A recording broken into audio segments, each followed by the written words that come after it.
चलिए बेटा मैं एक लास्ट लाइन फिर से आपको रिपीट करवाती हूँ। जो ये वो वेजिटेरियन जो बिल्कुल मीट का मतलब जो मिल्क प्रोडक्ट्स नहीं खाते हैं उनके लिए तो बहुत ही ज़रूरी है कि वो कुछ ऑल्टरनेटिव ऐसा ढूंढें, जैसे दालें हैं, ओट्स हैं, नट्स हैं, पीनट बटर है, हाँ, बीन्स है, पीज़ हैं और लेंटल्स होती हैं, मसूर की दाल है। ये दाल होती है, दालें किस्म की मसूर की दाल मानी जाती है कि वो एक बहुत ही ज़्यादा न्यूट्रिशियस है। इसके अलावा मिक्स्ड जो दाल होती है वो भी बहुत ज़्यादा न्यूट्रिशियस होती है, वो खानी चाहिए। अब चलिए अब हम इसके फिलअप्स देखेंगे। देखिए पहला है लैक्टो ओवो वेजिटेरियंस कैन कंज्यूम। आपको पता है 3 किस्म के हमने वेजिटेरियंस की बात की। एक था सेमी वेजिटेरियन जो कि मीट नहीं खाता लेकिन एग खाता है, मुर्गा खाता है और एनिमल प्रोडक्ट्स खाता है। दूसरा है लैक्टो ओवो जो कि मुर्गा नहीं खाता, मछली नहीं खाता, मीट नहीं खाता लेकिन दूध पीता है और अंडा खाता है। और तीसरा है वेगनिज्म, वेगनिस्ट जिसको हम कह सकते हैं, जो कि कोई भी एनिमल प्रोडक्ट नहीं खाता। तो हम यहाँ पे इन्होंने इनकी किसकी बात की हुई है, इन्होंने लैक्टो ओवो वेजिटेरियंस की। यानी जो लैक्टो ओवो वेजिटेरियंस है वो अंडा भी खा सकते हैं और बाकी दूध, दही, बटर, घी वगैरह भी खा सकते हैं।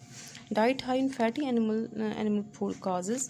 अगर हम ज़्यादा फैटी चीज़ें खाएं जैसे मीट है, दूध है, मछली है,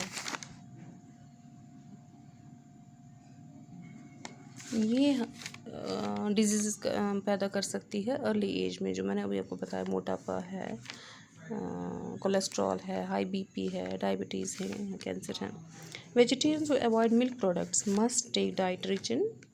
आप मैंने कहा कि जो मीट नहीं खाता, मछली नहीं खाता लेकिन मिल्क प्रोडक्ट्स खाता है या अंडा खाता है फिर भी ठीक है, लेकिन अब जो अंडा भी नहीं खाता है, जो दूध भी नहीं पीता है, तो उसको तो सोचना पड़ेगा अपने लिए कि मुझे ऐसा कुछ खाना है जिनसे मुझे ताकत मिल सके। किस किस्म की ताकत? आयरन की, जिंक की या विटामिन्स की।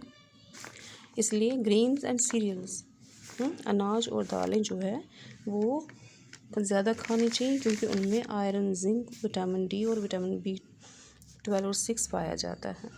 Eating no animal food at all is called veganism.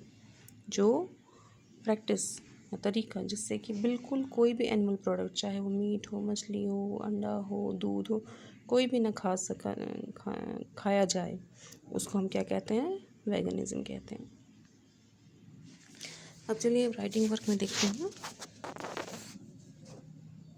Writing work में क्वेश्चन है, what moral lesson did you learn from the life of Sheikhul Alam.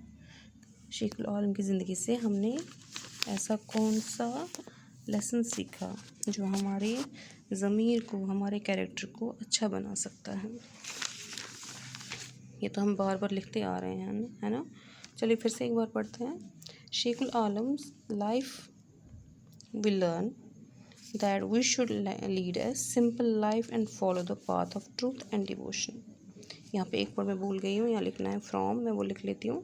From Shaikhul Alam's life, शेखुल आलम की ज़िंदगी से हमने क्या सीखा कि हमें एक सिंपल ज़िंदगी जीनी चाहिए और हमेशा सच्चाई के रास्ते पर और डिवोशन, हमेशा इबादत के रास्ते पे चलना चाहिए। We should worship God sincerely, हमें उस खुदा की इबादत करनी चाहिए सिंसियरली, और अपनी जो काम है, अपनी जो ड्यूटीज़ है ज़िंदगी में, उनको ईमानदारी के साथ और पूरे तवज्जो के साथ निभाना चाहिए। We should always keep in mind the fear of God and accountability before him after death। हमें हमेशा उस खुदा का डर दिमाग में रखना चाहिए, दिल में रखना चाहिए, और ये सोच कर हर काम करना चाहिए कि एक न एक दिन हमें इसका जवाब किसको देना है? उस खुदा को देना है। We should not hanker after material position and insignificant things of the world. गलत काम से हम जो दुनियाई चीज़ें हैं उनको इकट्ठा ना करें या उनकी तरफ अपना दिमाग ना ले, या हम लालच में ना आए कि हम लालच में आएंगे हमें फ़ायदा मिलेगा, घर मिलेगा, पैसे मिलेंगे, लेकिन उससे क्या होगा? उससे हमारी परेशानियां बढ़ेंगी ही। We should be truthful, honest, frank, straightforward and sincere in our dealings with others. जब हम एक दूसरों के साथ अपना रिश्ता निभाते हैं तो उस टाइम हमें सच्चा होना चाहिए, ऑनेस्ट होना चाहिए, फ्रैंक होना चाहिए, स्ट्रेट फॉर, मतलब कि चाहे वो गलती भी करे तो भी उसके मुंह पे बोले कि आप गलत कर रहे हो, और सिंसियर, हमेशा सच्चाई के रास्ते पर चलना चाहिए। और मटेरियल पोजीशन क्या कहता है कि जितना हम दुनिया ही हाव भाव की तरफ दौड़ेंगे उतना ही हम खुदा से दूर हो जाएंगे और उतना ही हमारी परेशानियां जो है वो बढ़ जाएंगी। इसलिए हमें कोशिश करना चाहिए कि हम दुनिया ही जो ये हाव भाव है इससे हमेशा दूर रहें। यही एक सच्चाई है, क्योंकि एक न एक दिन सबको इस दुनिया से जाना है, कुछ साथ नहीं लेना है, लेने हैं सिर्फ अपने जो आपने जो काम किया है, जो आपके असूल हैं, जो आपकी फितरत है, जो आपने किया है, सिर्फ वही साथ लेना है। We should spread the message of love and brotherhood, हमें हमेशा भाईचारे का और प्यार का मैसेज फैलाना चाहिए, और blow out the candle of hate and dislike, और अगर कहीं पे नफ़रत या ना मानना उसकी कोई आग जल रही है उसको हमें बुझाना चाहिए। हमें हमेशा एक दूसरे के साथ प्यार से, मोहब्बत के साथ और भाईचारे के साथ रहना चाहिए।